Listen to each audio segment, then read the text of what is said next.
Hi and welcome everybody. My name is Shawn Thompson.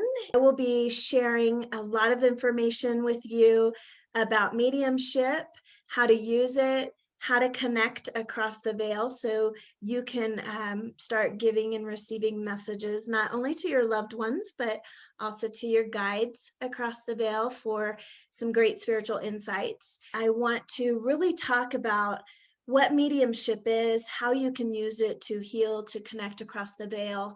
Invite your loved ones in to have a relationship with you across the veil that's going to be different than when they were alive, but it's going to be very heart fulfilling. So let's talk about mediumship. Mediumship is basically the ability to connect with the spirit realm across the veil. And everybody has the ability to learn it and to use it and to practice it. So don't let anybody ever say to you, you're not gifted because it doesn't run in your family, or you're too old, you can't learn it, or you don't have anybody who's passed on the other side, so nobody would come through. That's just not a truth. But I will tell you this, it is something that you have to practice developing, and that you have to have an open mind in order to not talk yourself out of the messages that you're getting. So it is something that you will have to invest in emotionally, mentally, spiritually, financially, to a degree. Be able to do it on your own and not always have to utilize somebody like me.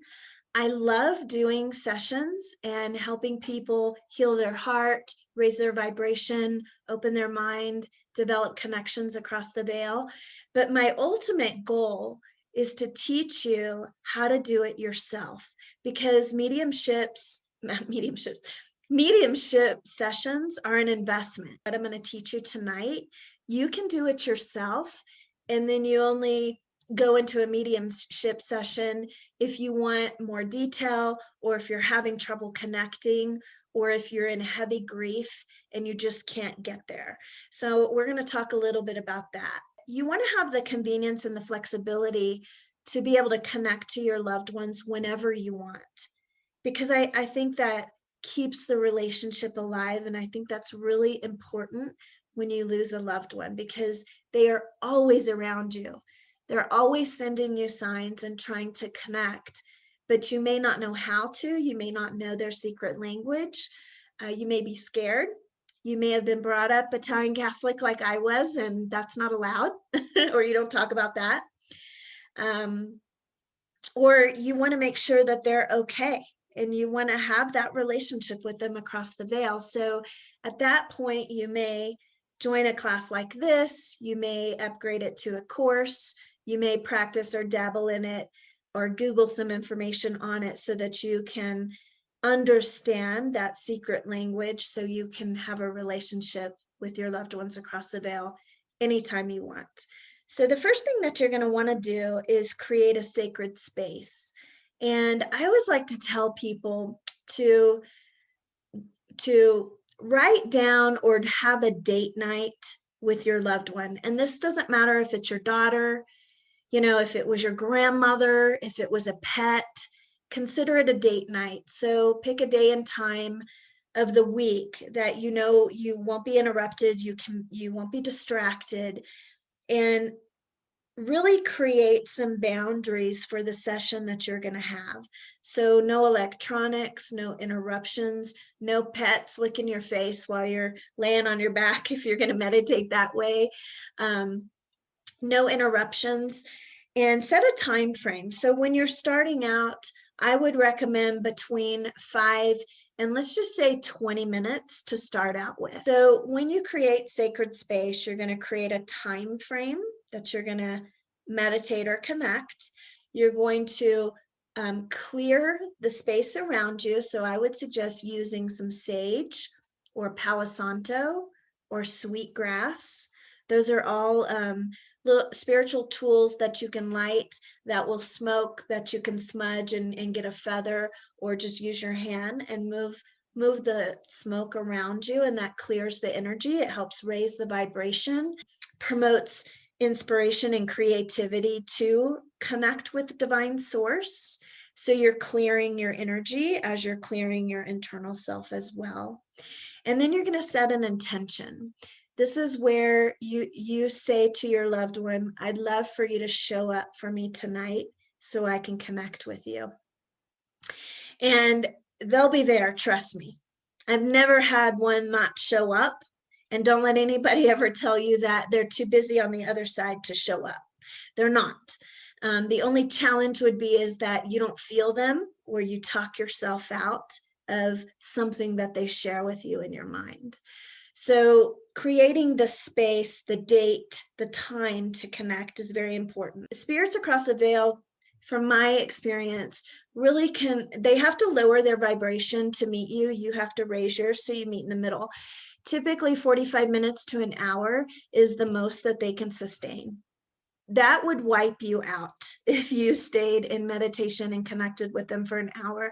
10 to 15 minute connection is fabulous. When you're connecting and you say the prayer in the intention for them to come in, you also want to ask that the highest light and vibration present itself. You want to work with light energy, not dark energy. They both exist.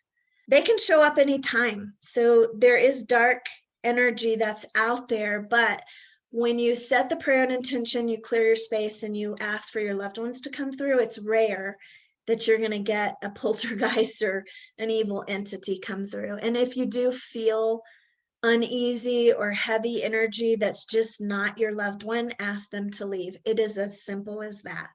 Okay, just ask the energy to leave. Ask your loved one to be present.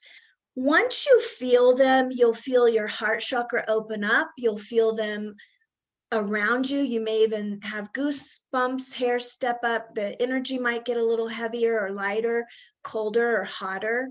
And you will recall what it felt like to be with them, to see them, to hold them, kiss them, talk to them. They're there. This is not your mind playing tricks on you. Okay, they are there. It's how it works. When you're connecting, you don't have anybody to validate it for you. So you have to really work on trusting what you're getting and not talking yourself out of it.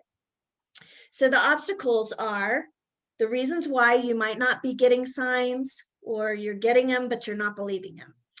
The obstacles are your ego. Your ego is going to want to try and figure it the heck out. You got to get out of your left brain into your right brain. You got to pay attention to what your mind is saying to you to talk you out of what you're getting. If you're tired or hangry, you're not going to be able to connect, because your ego, your mind, your physical body, your stomach will be growling and you're going to be distracted. So make sure that you don't have a full stomach, or you're not tired, but you're present. Your imagination's going to be going wild. Once it kind of slows down and gets centered, things will start popping up, and it's a little different feeling than your imagination. Your imagination is still tied to your ego. And so you want to be watching what you're thinking about and what you're hearing and what's going through your mind. But you want to release it once it comes in, and you will feel the difference between your loved one or your guide telling you something and your mind just going through like a grocery list. It's subtle, but you'll tell the difference with practice. Another obstacle is not having an agenda. So a lot of times people will schedule a reading with me and they just say, just tell me what my guides have to say. I'll tell you right now that those are the hardest readings for me to do, because your guides want a job. If they're going to lower their vibration to come and talk to you, they want to help you with something. Childhood experiences, that's another obstacle that may stop you from being connected. A lot of us, when we were younger, we had experiences, and if any of them were scary, or you were taught not to connect, or you weren't believed, that might stop you from or challenge your belief system now in trying to connect. So that may be something you have to work through before you actually move into connection. Let's see, communication style. Your loved one has their personality as when they were here over there too. And so if they were an introvert and not a very good communicator, it may be slow to go in the beginning. There are a lot of times when I do readings and the connection is very weak, or they're not communicating very well. And it's not because I'm not connected. It's just because, maybe they weren't a talker. So they have to lower their vibration and then be able to channel their message into a picture, a feeling, a knowing, a word. It's not like they come through with full sentences in a novel. They just don't. It's like a puzzle. So they have to learn how to communicate with you so that you hear them correctly, as well as with me, so that I can deliver the message to you. So there's a learning curve there for yourself and for them. So I want to kind of wrap it up with helping you understand the closing aspect of after you have created your sacred space, you've set the intention, you've asked them to come in, you have opened yourself up to hear what they have to say, maybe through questions you're asking. When you go to close the session, you want to thank them for being present. Even if you didn't feel like you got a sign, you'll get a sign. It may show up 24 hours later, 36 hours later, when you're doing the dishes, when you're sleeping. Okay. Doesn't mean that just because it doesn't happen in the session, it's not going to happen. One, you have to practice, and two, you're just starting, you're setting the space, you're beginning a relationship with them. So it may take a little bit of time to kind of ramp it up. So when you're doing the closing, you want to say the prayer of thanks. You want to ask them to be around you, to continue to give you signs and let them know that you're there. And you want to get in a habit of smudging again and just releasing the experience. You want to pay attention because you might be really tired. It's exhausting. And until you get used to it and really protect your energy, you may be really tired. You want to drink a lot of water. No arguments with anybody, not that you would start any, but people might start one with you, because your vibration is really high, and it's in the 4th, 5th, and 6th chakras and 7th chakra. So you're going to have to come down and ground yourself again. Cinnamon oil is really nice. Taking your shoes off and putting your feet on the ground, pretending you're a tree with roots, and focusing on red and the color red, and rooting yourself into the ground to bring you back into your body. So that's going to help with the closing.